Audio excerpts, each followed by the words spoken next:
La situation devient critique dans les centres hospitaliers de Cayenne, Kourou et Saint-Laurent-du-Maroni. L'épidémie de Covid s'intensifie. Pour y faire face, les hôpitaux réactivent le plan blanc.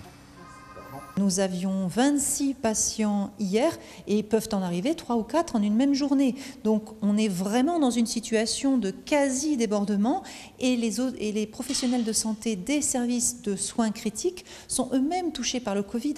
Donc même nos 30 lits sont difficiles à armer en ressources humaines parce qu'on a des soignants qui sont malades. À tel point que le directeur médical de crise évalue à 10% la part de personnel soignant actuellement absent à l'hôpital de Cayenne, 15% à Saint-Laurent-du-Maroni. La campagne de vaccination des agents n'a pas encore produit d'effet. La capacité d'admission de nouveaux patients devient de plus en plus restreinte. C'est 9 lits consacrés au Covid pour l'ensemble du territoire aujourd'hui.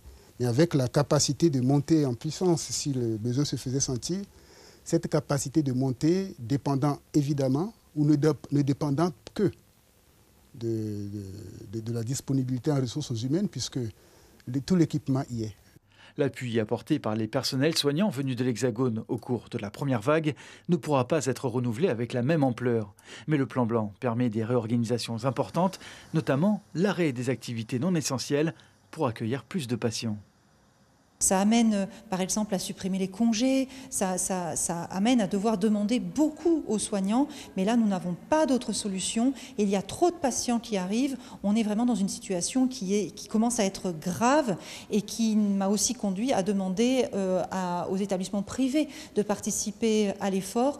Les hôpitaux privés devront en effet déprogrammer des interventions chirurgicales lourdes afin de libérer des soignants. Une nouvelle accueillie avec inquiétude à la clinique Saint-Gabriel à Cayenne, où l'activité du bloc opératoire représente près d'un tiers des recettes de l'établissement. Nous sommes toujours en plan de continuation, nous sommes toujours en situation économique délicate.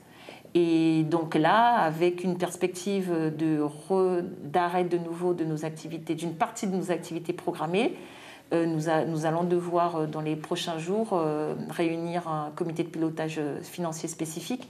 Une demande de renfort a été envoyée par les 3 centres hospitaliers de Guyane.